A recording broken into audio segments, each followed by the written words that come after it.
Welcome to @Cronkite News, your social sharing connection where you choose the news. Facebook likes and shares, tweets, retweets, and favorites. YouTube views and subscriptions. We're watching you watch us. From our digital home at cronkitenews.azpbs.org to your television, web browser, or mobile device. Let's get a refresh on the top Arizona news of the week. Cronkite News has learned that Arizona Representative Paul Gosar will not attend next week's address by Pope Francis. Gosar says he's personally ashamed of the Pope and will skip the historic congressional event. Cronkite News reporter Charles McConnell joins us live from the Capitol. Charles, what is Gosar's reasoning? Representative Gosar is a Catholic himself and said it was a tough decision.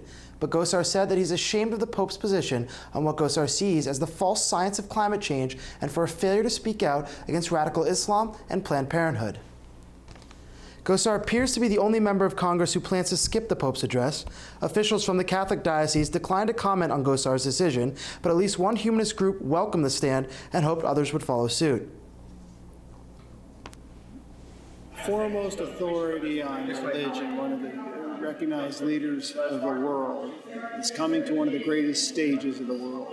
His comments aren't going to be directed on religious tolerance and the sanctity of life. I don't need to be lectured by the Pope in regards to science or false science.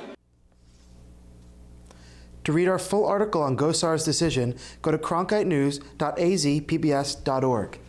And you can depend on our Cronkite News Washington Bureau all next week to bring you news on the Pope's visit, as well as talk to Arizonans in town for the historic event. Reporting live in Washington, Charles McConnell, Cronkite News. Are you one of the 1% when it comes to your contacts? If not, the Centers for Disease Control and Prevention says you're risking your vision.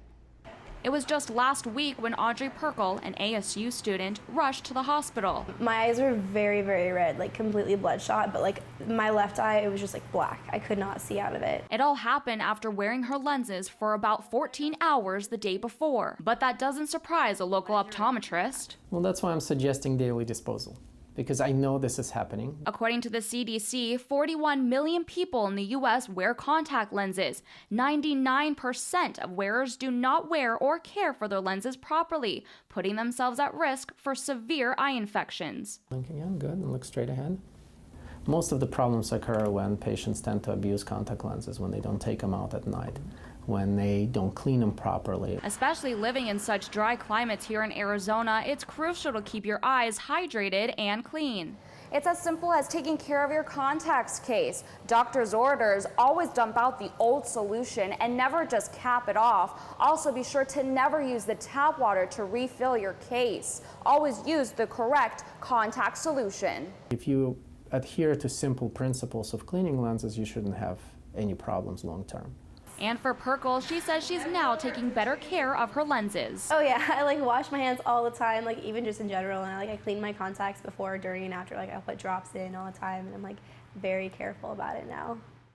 You should always remove your contacts and call a doctor right away if you experience any redness, pain, or discharge in the eye. Mexico will start requiring Americans and other foreigners walking across the border to show their passport. That's a big change for Arizonans used to planning quick and easy trips to places like Rocky Point.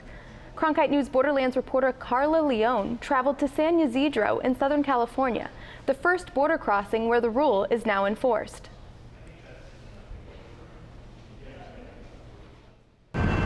On the southwest border, people are used to showing proof of citizenship to enter the U.S. I do business in Baja California, and I do business here in California, so I cross the border every day. Alex Castian is among 9 million pedestrians a year who use the busy San Isidro crossing. The new facility includes a separate line for foreigners who, in addition to showing their passport, will have to fill out a form. Many border residents worry that it will create a new backlog, and this time for people visiting Mexico. With the new procedures taking place, foreigners are not only affected economically, but also in their personal lives. I am extremely upset about all this because it's just scaring people away, and Tijuana lives for San Diego. Border cities in Mexico depend on tourism. It's very bad, says Arturo Ramirez, who earns tips carrying bags for Americans using this cart. For now, the passport requirement is only being enforced at the San Isidro pedestrian crossing, but eventually Mexico will expand it border-wide. In San Diego, I'm Carla Leon for Cronkite News. Government officials from both Mexico and the U.S. say the passport requirement is an effort to improve border security.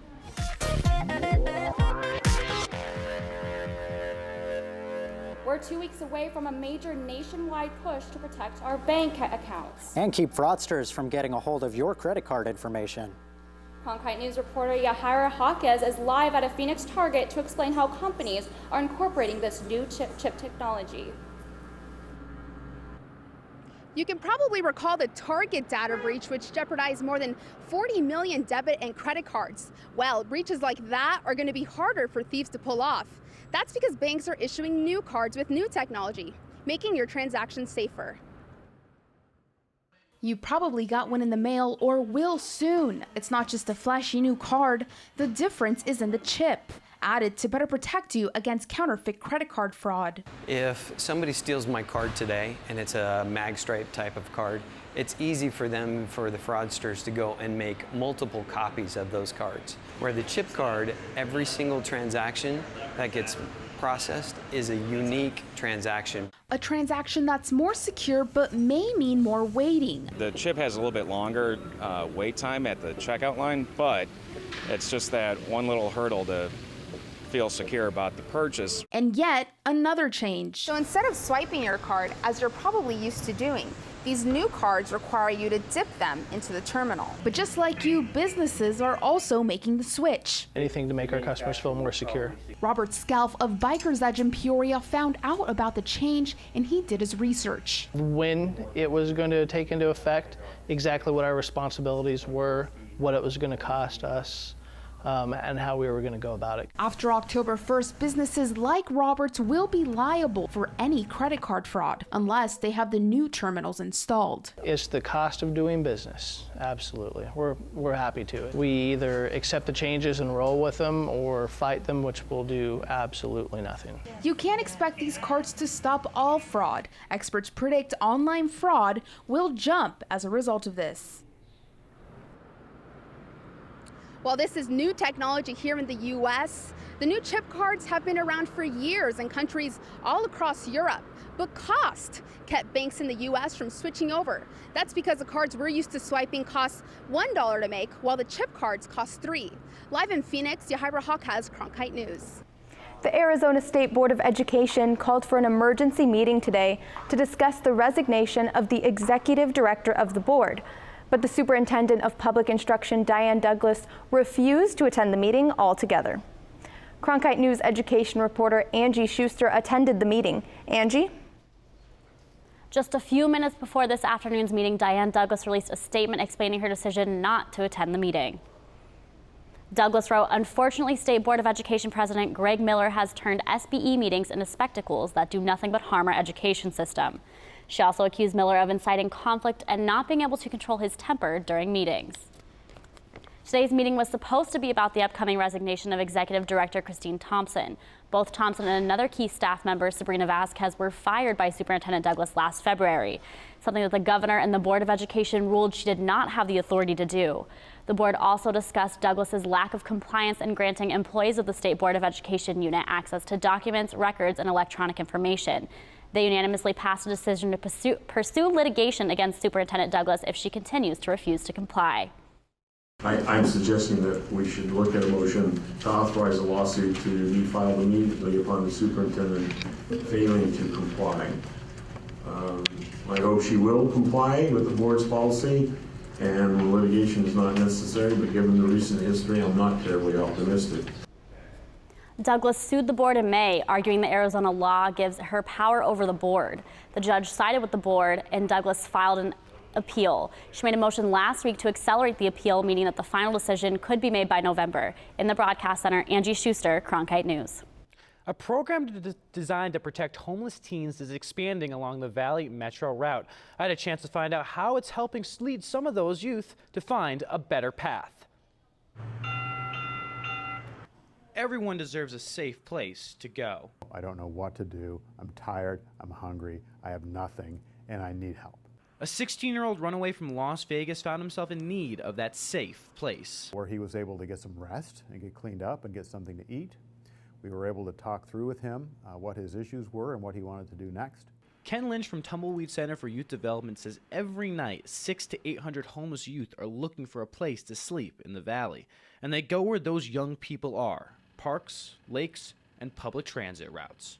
Well, it's just an agreement that we have with Safe Place and with Valley Metro. Wherever Valley Metro opens a light rail station, that's where we will be. Safe Places is a national program that is for young people ages 12 to 25 who find themselves in crisis in their home life. It gives these teens a safe place to go without any pressure or persecution. We expanded Safe Place at the 4 new light rail stations in Mesa. So with the extension of light rail into Central Mesa, we have extended our commitment to the community through Safe Place. Teens wanting to use the Safe Place program need to follow 3 simple steps. First, hit the emergency button, tell the operator they need Safe Place assistance, and then follow the operator's instructions. This easy 3-step process has helped more than 100 teens this past year in Arizona and has helped Safe Places achieve their goal, return these teens back to their family. He's back where he belongs, a much wiser young man for his experience, but he had reached the end of his rope. He literally didn't know what to do or where to go, and if it wasn't for Safe Place, who knows what would have happened to this young man. In spring 2016, the light rail will continue to expand into Northwest Phoenix with 3 new stations that will also have Safe Place contacts at them as well. Service of another kind is underway in Tempe. Reporter Jacqueline Padilla takes us to the healing field, where volunteers help remember each life lost on 9/11. It's now been 14 years, but no one has forgotten the tragedy of 9/11. It hits a personal note with every American there is. Mike Clark is a volunteer for the Tempe Exchange Club, which sets up its annual Healing Field display to pay tribute to the victims. Clark makes time each year to participate, knowing these flags send a powerful message. Just look around, and I tell you, it is very, very disturbing. It is very disturbing to see how many people died that particular day. Rows of red, white, and blue represent the thousands of lives lost and families affected. It's what they left behind. And that's the whole reason we do this, is for the people they left behind. Brandolyn Avery says helping with this project really hits home. One of the flags out here is my stepfather's brother-in-law. And he still can't come out. Each life taken from the September 11th attacks has the opportunity to be remembered with a card on every flag in this field. I think everybody should come down and see it firsthand. It's one thing to see pictures of it, but to actually walk through the field of flags and read the names on the cards and the background of the people that lost their life, it really puts it into perspective as to what actually happened. And for those too young to remember, the Memorial Field is a place to better understand why the hearts of so many Americans still ache. I'm hoping that it teaches them to respect and honor what happened that day, what was lost. And to make sure the next generation never forgets. In Tempe, Jacqueline Padilla, Cronkite News.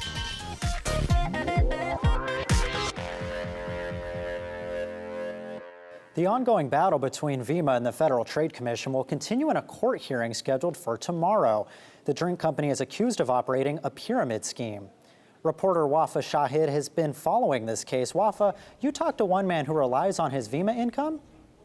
Yes, he says he still believes in the company, but a lawyer I talked with says he's in favor of the investigation.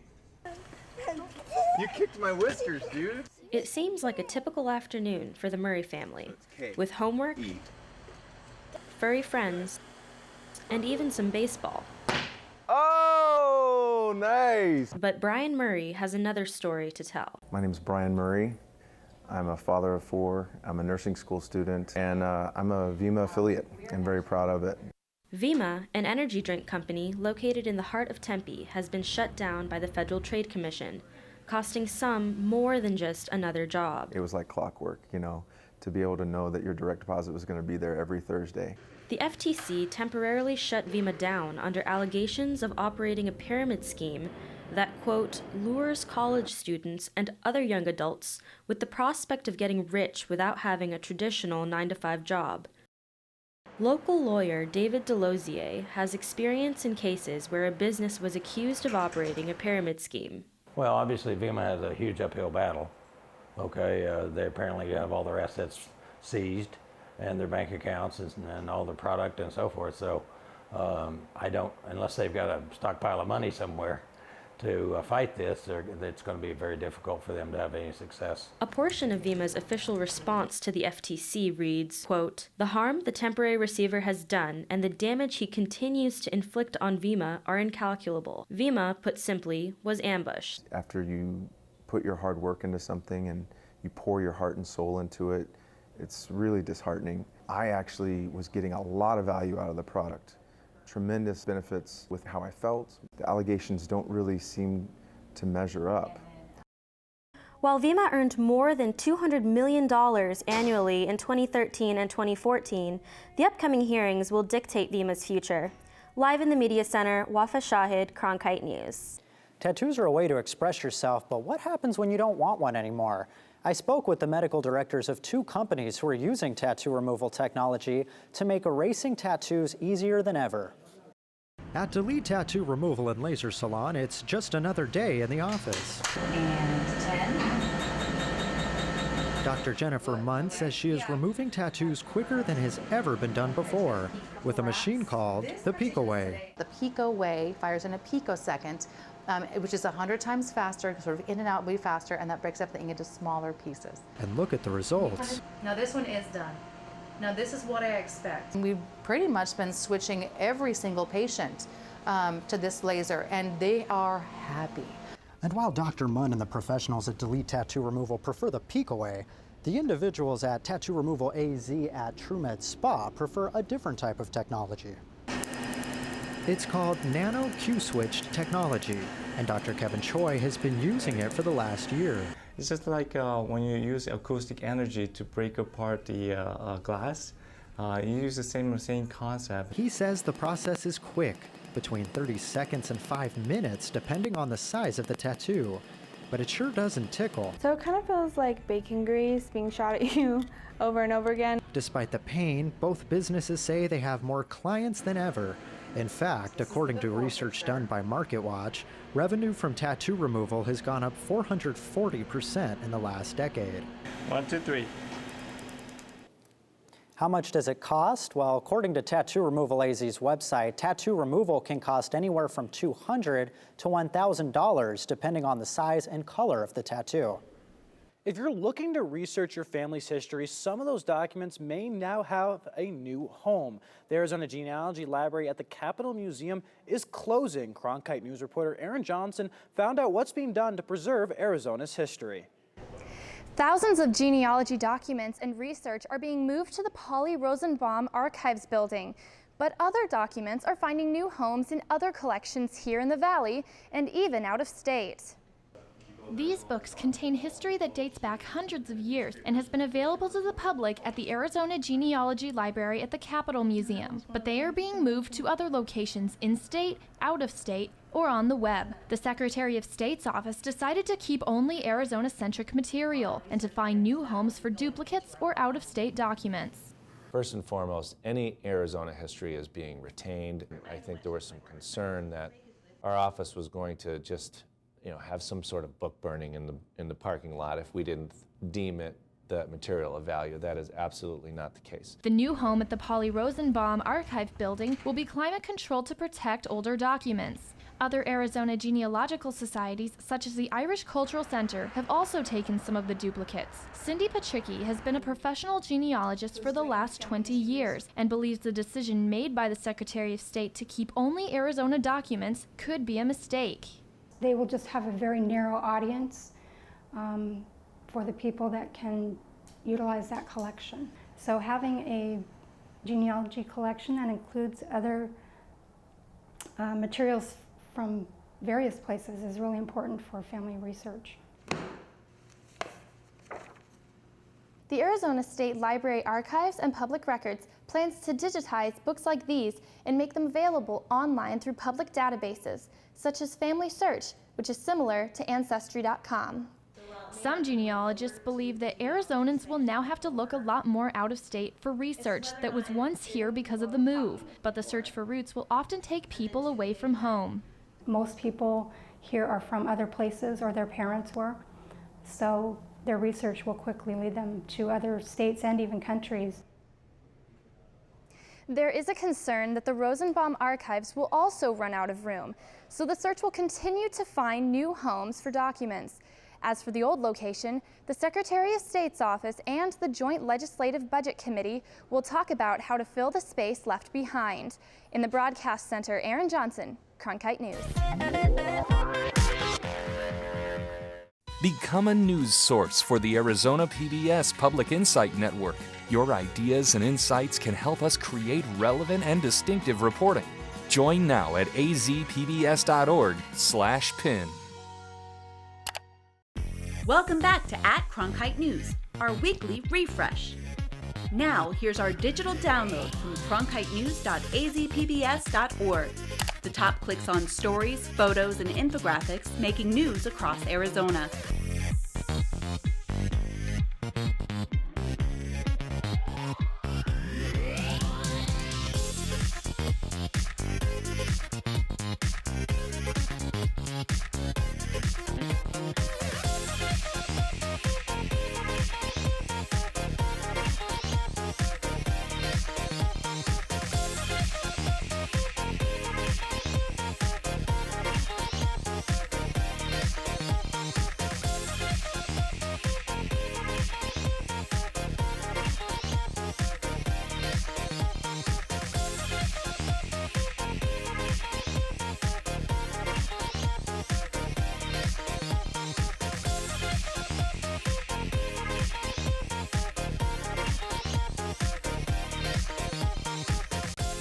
Now, here's an @Cronkite News Pick of the Week, a favorite from the Cronkite News staff. We often hear reports about children in the foster care system in Arizona. But Julia, what happens when these kids become adults? Cronkite News investigative reporter Sydney Glenn is taking an in-depth look at the outcomes.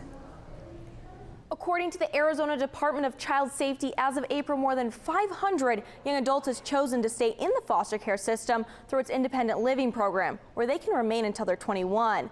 At the age of 18, they have that choice. Either way, the road to independence is a difficult one.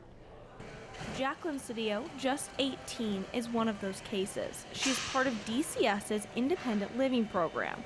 But a few short months ago, she was living in a park. We had to sleep at the park because we couldn't afford the next days for the motel, and so then I ended up donating plasma just to go pay for the next days. Though she was getting about $700 a month from the state, she didn't know how to make it work. Claudia Torres, Cedillo's mentor from a nonprofit agency in Phoenix, says managing money can be difficult, much less for a foster teen with a 5-year-old child of her own.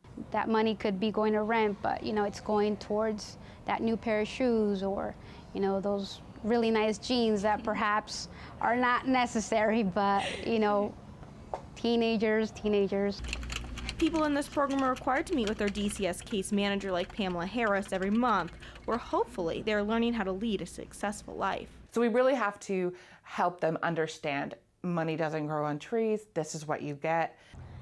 In order to be part of DCS's independent living program, people like Cedillo must either be in school or working. But foster care children have greater risks as they reach adulthood. As of April, 345 foster youth decide to exit the system and fend for themselves. One walking down here on Frontage Avenue on I-17, and he didn't look homeless, so I don't think he was homeless, but you know that he's just not where he should be. Tanya Stout, a professor of social work at ASU, says some youth that age out have the best of intentions, but just don't know how to follow through. If a young adult exits from foster care and they don't stay in the system, who's going to help them find the money to take a GED, find a place to take the GED, find the prep courses to do the GED, and then if someone does help them to do all that, actually be able to do it. According to a report by the Jim Casey Youth Opportunities Initiative, only 58% of children in foster care will graduate high school by the age of 19, compared to the 87% of all 19-year-olds. I didn't complete high school. I think the last grade I completed was 10. Pete Hirschberger is part of the Foster Ed initiative to help better the education outcomes of foster youth in Arizona. Unfortunately, not much is working for foster children in Arizona. These children fall through the cracks. They are the unwanted children in our educational system, and their outcomes are very poor. But for Cedillo, she hopes to be a nurse one day and is working towards her GED. I think about, do I want to be on the street? Or do I want a place to stay? So working in school is one of the most important things in my life right now. Little is known about what happens when teens leave the system for good. Arizona, like many states, relies on a national database for information with only about a 50% response rate. From that, we do know they are greater risk for things like incarceration, homelessness, substance abuse, and unemployment. In 2016, DCS does plan to spend $3.5 million on the independent living program. For a full multimedia report on aging out of foster care, including a link to learn more about the DCS independent living program, head to cronkitenews.azpbs.org. With the investigative team, I'm Sydney Glenn, Cronkite News. Cronkite News tracks your likes, tweets, and shares from all our social sites to bring you this news special. At Cronkite News, our weekly refresh. Join the conversation so you choose the news. Like us on Facebook, follow us on Twitter, subscribe to us on YouTube, and log on to cronkitenews.azpbs.org for top Arizona stories anytime.